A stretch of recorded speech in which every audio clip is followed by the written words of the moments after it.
সম্ভবত গুলিটা এই জায়গায় লেগেছে, তার অবস্থা খুবই ভয়ানক। ঘটনায় স্পট কোন জায়গায়? ঘটনায় শত্রু ছাড়া বন্ধু তো কখনো গুলি করবে না, বন্ধু কখন গুলি করবে নিজের স্বার্থের জন্য। তো সেই ক্ষেত্রে মনে করি যেটা অবশ্যই একটা শত্রুর পাট। আর পাশাপাশি যারা আছে যে তার সাথে প্রতিদ্বন্দ্বী করবে দাঁড়িয়েছে আমাদের ওসমান হাদিকে গুলি করেছে। ওসমান হাদির অবস্থা খুবই খারাপ। মানুষজন কোনো কিছু বলতে গেলেই তাদেরকে ধরে ধরে গুলি করবে, মারবে, লাশের উপরেও অত্যাচার করবে। এটা হচ্ছে তাদের আবার ফের স্বপ্ন। তো লজ্জা শরম তো কিছু থাকা উচিত, তাই না?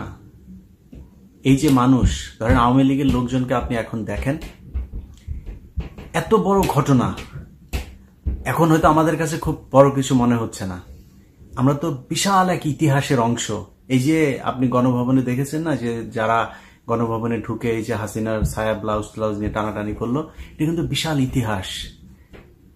আমি জানি না যে মানে পৃথিবী এই ভার্চুয়ালি কতদিন চলবে, যতদিন এই প্রযুক্তি থাকবে, ফেসবুক, ইউটিউব এগুলো যতদিন থাকবে ততদিন এটা হিস্ট্রি। পৃথিবীর বাংলাদেশে যতদিন এই পৃথিবী বেঁচে থাকবে, বাংলাদেশের মানুষ এগুলো মনে করবে এবং বলবে চুরি বাবা এত স্বৈরাচার একটা মানে অত্যাচারী একজন শাসক ছিল, যার ভাত রান্না করার পরে সেটা খাওয়ার সময়টাও দেয় না, জনগণ ঝাড়ু দিয়ে তারাই বের করে দিয়েছে। একটু একটু করে তারপরে তারা মানে বের হওয়ার চেষ্টা করছে। তো সেই বের হতে গিয়ে একজনের একটা ভিডিও দেখলাম, সে বলছে মানে পিছনে তার ভিডিওর ইয়েতে ব্যাকগ্রাউন্ডে আপনার স্যাড মিউজিক লাগিয়েছে, মিউজিক লাগিয়ে তারপরে বলছে প্রধানমন্ত্রীর বের হয়ে যাওয়ার সেই সময়টুকু সেটা কেমন ছিল, ছিল শেখ হাসিনা নাকি যাবেই না, তাকে জোর করে সবাই বুঝাচ্ছিল সে যাবে না, এই দেশের মানুষকে রেখে সে নাকি যাবে না। এরপরে শেখ রেহেনা তাকে বুঝাইলো, বলল যে আমার বাবার মতোই অবস্থা করতে চাচ্ছিস তুমিও কি বাবার মতো মরতে চাও, জীবন দিতে চাও, চলো জীবনটা বাঁচাও। তাকে নাকি বুঝায় টুঝায় তারপরে হেলিকপ্টার। শেখ হাসিনারে তো দেখা মনে হইলো যে মানে লুঙ্গি উদাম করে তারপরে দৌড় দিলে যে অবস্থা, তো ওইভাবে দৌড়ায় হেলিকপ্টারে উঠতেছে। আমরা তো সেই ভিডিওগুলো তো এখন দেখছি। এটা এখন তারা নানান ধরনের ন্যারেটিভ মানুষের সামনে তুলে ধরার চেষ্টা করছে। এখন এই যে বাংলাদেশের মানুষ এইভাবে তাদেরকে জুতা পেটা করে তারপর বের করলো, মিনিমাম আওয়ামী লীগের লোকজনের ভেতরে আপনি দেখছেন যে কোনো অনুশোচনা আছে, কোনো অনুতপ্ত হচ্ছে যে ওকে আমরা একটা ভুল করেছিলাম, সেই ভুলটা সংশোধন করতেছে। ওদের এখনো কথাবার্তা, ওরা আবার দেশে আসবে, আবার সেইভাবে খাবে। 5 তারিখে যেদিন শেখ হাসিনা দেশ থেকে বের হয়, সেদিন কি ডক্টর মোহাম্মদ ইউনূস বাংলাদেশে ছিল? ডক্টর মোহাম্মদ ইউনূস তো সেদিন বাংলাদেশে ছিল না, সে তো দেশের বাইরেই ছিল। তো শেখ হাসিনা পলাইলো কেন? এখন ডক্টর মোহাম্মদ ইউনূস বের হবে আর আপনি চট করে ঢুকে যাবেন, আপনার লোকজন এই স্বপ্ন দেখে। এগুলো শেখ হাসিনার শয়তানি। 2 দিন পর পর নিজে ফোন রেকর্ড করে সেটা সারে তারপরে বুঝায়। আর তো বলার তো জায়গা নাই। এখন তো মনে করেন শেখ হাসিনা যদি কোনো গণমাধ্যমে কোনো কিছু যদি পাঠায় বা বক্তব্য যদি পাঠায়, তাহলে তো পাশার চামড়া উঠাই দিবে। কোনো টেলিভিশন তো আর ওই ঝুঁকি নিতে যাবে না।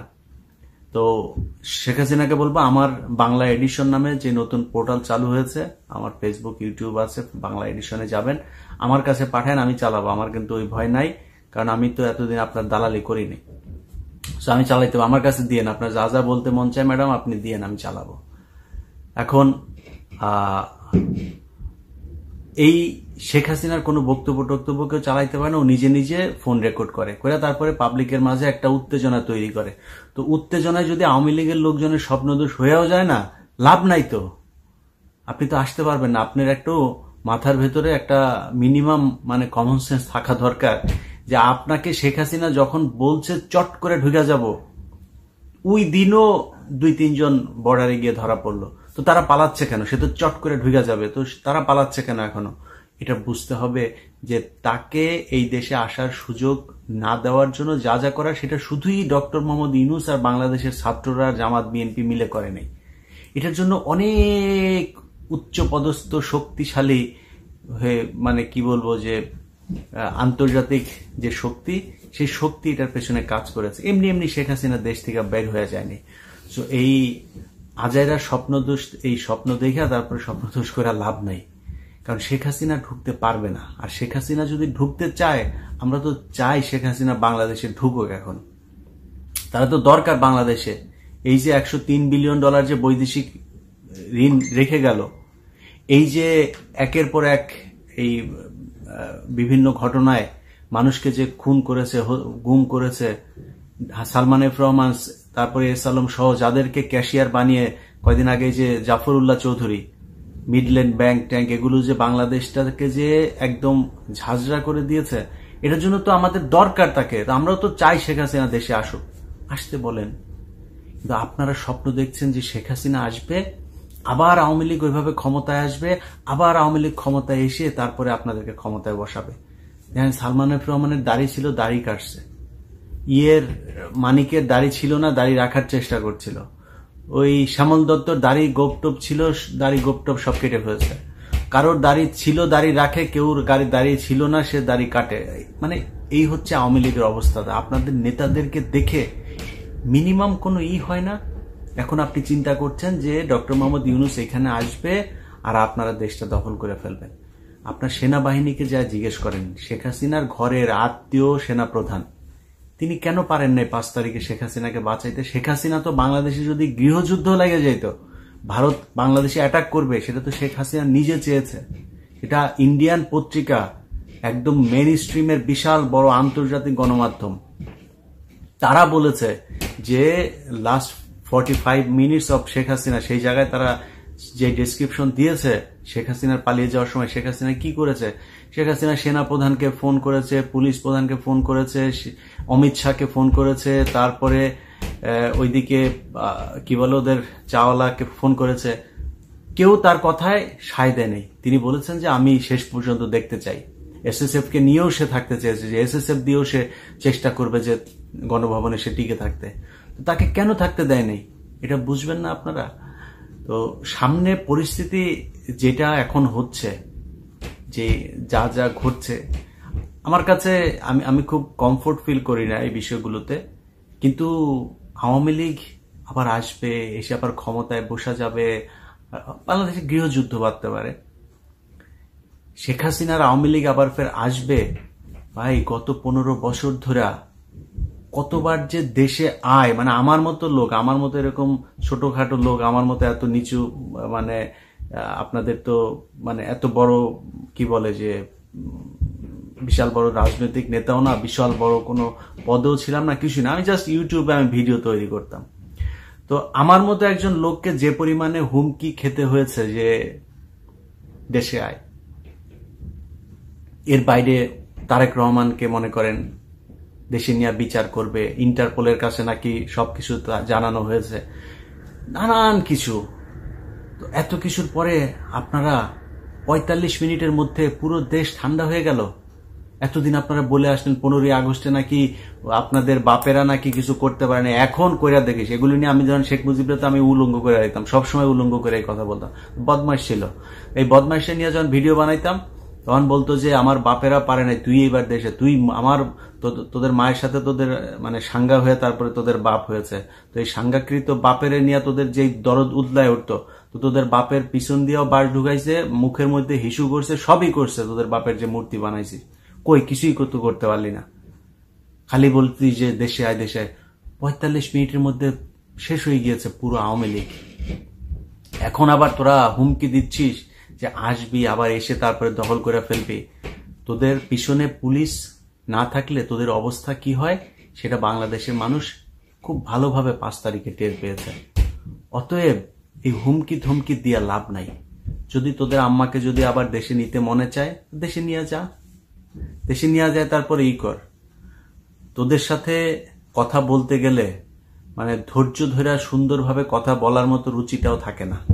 তোরা যেই মানে ভাষায় যেইভাবে তোরা কথা বলতে চাস, যেইভাবে উস্কানি দিতে চাস, সেইভাবে কথা বলতে গেলে অনেক খারাপ হইতে হবে না। আমরা তো অত খারাপ হইতে পারবো না। তাই সুন্দর করে বললাম যে বাবা দেশে আয়, তোর মাকে নিয়ে যদি আসতে চাস তোর মাকেও নিয়ে আয়, আমরা অপেক্ষা করছি তোর মা দেশে যাবে, আমরা এটা দেখতে চাই। দেখি আওয়ামী লীগ কত ক্ষমতাশালী, তাহলে বুঝবো যে আসলে তোরা তো সবসময় বলিস যে তোরা নাকি রাস্তায় পয়দা হুয়া। তো তোরা তো আওয়ামী লীগ যেহেতু রাস্তায় পয়দা হুয়া, তো রাস্তায় পয়দা হুয়ারা রাস্তায় আয়, দেখি কিরকম পারিস, তারপরে বুঝবো না যে কি করতে পারিস। তোদের আম্মার আরেক মধ্য মাতাল এক পুত্র আছে, এই 5,500 বিজ্ঞানী, এই দুইজনে মিলা তোদের উস্কানি দেয়, আর তোরা স্বপ্ন দেখে স্বপ্ন দোষ হয় তোদের। যায় দেশে যা, তো তোদের আম্মারে আর আম্মার পুত্ররে বল দেশে যাইতে, ওদের তো না করে নাই, তো দেশে যাইতে বল, যায় না কেন? তোদের আম্মাদের আরো আত্মীয় স্বজন আছে, কেউই নাই, তোদেরকে ছাগলের 3 নাম্বার বাচ্চার মতো ব্যবে করায় আর তোরা এই ছাগলের মতো ডাকাটা এই করিস। যাই হোক, এই ডাকাটা কি বন্ধ কর, হ্যাঁ বন্ধ করা। এই যে গত 15 বছর তোরা যে মানে মানুষের উপরে যে অত্যাচার নির্যাতন করেছিস, অনেক মানুষই আছে তারা বিএনপি আওয়ামী লীগ এগুলি কোনো কিছুই করে না, ইভেন তারা রাজনীতি পছন্দও করে না, 2 দলের 1 দলকে পছন্দও করে না, তারাও এই শেখ হাসিনার বিদায়ে কি পরিমাণে মানে উচ্ছ্বাস, কতটা মানে কি বলবো যে মানে শান্তি অনুভব করছে, কতটা ফ্রি অনুভব করছে। দেখ, এই যে রাস্তায় নেমে এসেছিল সব বিএনপি আর জামাতের লোক, তোর মনে হয় সেটা জীবন দিয়েছে সবাই বিএনপি আর জামায়াতেরই লোক? না, সাধারণ মানুষ কিচ্ছু করে না, জীবনে রাজনীতি বুঝে না করে, তারাও নেমে এসছে। সো মিনিমাম তোদের যদি লজ্জা শরম যদি কিছু থেকে থাকে, তাহলে আমি মনে করি যে একটু অনুশোচনা থাকা দরকার। তোরা একটা রাজনৈতিক দল, বিশাল বড় তোদের সমর্থক আছে, আস্তে আস্তে মাপ চায়া তারপরে বল যে আমাদের দলের এই এই মানুষগুলো এই অন্যায় করেছে, আমরা এটা চাই না, আমরা নতুন একটা আওয়ামী লীগ তৈরি করতে চাই, বা নতুন একটা নাম দিয়ে আমরা এই দলটা তৈরি, কারণ আদর্শের তো অমিল আছেই। তোরা তো তোদের তো আরেকটা আদর্শ আছে, তোদের আম্মা হচ্ছে শেখ মুজিব, আবার এই শেখ হাসিনা হচ্ছে তোদের আম্মা, আবার মুজিব হচ্ছে তোদের আব্বা। তো তোদের এই যে আম্মা আব্বার যে তোরা যে নবী রাসূলের মতো যেভাবে আদর্শ হিসাবে মানিস, এই আদর্শ তো আর বাংলাদেশে কারো নাই। তো তোদের একটা আলাদা দল থাকতেই হবে, সেটা গঠন কর। যা ভুল করছিস সেটার জন্য অ্যাটলিস্ট মাপ চা মানুষের কাছে। ভুল তো করছিস। 1800 গতকালকে নিউজে দেখলাম 1800 এই আন্দোলনেই মারা গেল। আরো কত হয়তো এর সাথে আরো হয়তো 400-500 বাড়তে পারে। তো প্রায় 2000 মানুষের উপরে তোরা হত্যা করেছিস এই গত 15 দিনে। আবার লজ্জা নাই তোরা আবার দলের ক্ষমতায় আসতে চায়, মানুষ তোদেরকে কি করে নিবে। মনে কর আবার আসলি, মনে কর হাইপোথেটিক্যালি চিন্তা করলাম যে তোরা আবার আসলি, আচ্ছা কি করবি? আবার এমনি মারবি? মারার পরে কি হবে? মানে এমনি জোর করে বাংলাদেশে টিকে থাকবি? সম্ভব না। সো শেখ হাসিনার এই যে এই আন্ডা বাচ্চা যেগুলো আছে সেগুলোর সাথে সাথে আরো অন্যদেরকেও বলতে চাই, কেউ বাংলাদেশে ভবিষ্যতেও এইভাবে শেখ হাসিনার মতো স্বৈরাচারী হয়ে জনগণকে জিম্মি করে ক্ষমতায় থাকার চেষ্টা করেন না। জনগণের ক্ষমতা জনগণের হাতে থাকতে হবে, এবং সেটা বিএনপি হোক, জামাত হোক, যারাই ক্ষমতায় আসুক সামনে, এই সরকারের পরে একটা নির্বাচিত সরকার তো আসবে, তারা এসেও যেন এই শিক্ষাটা যেন অন্তত সামনের 100 বছর বাংলাদেশের রাজনৈতিক দলগুলোর মনে থাকে, এটাই প্রত্যাশা। সবাই ভালো থাকেন, আল্লাহ হাফেজ।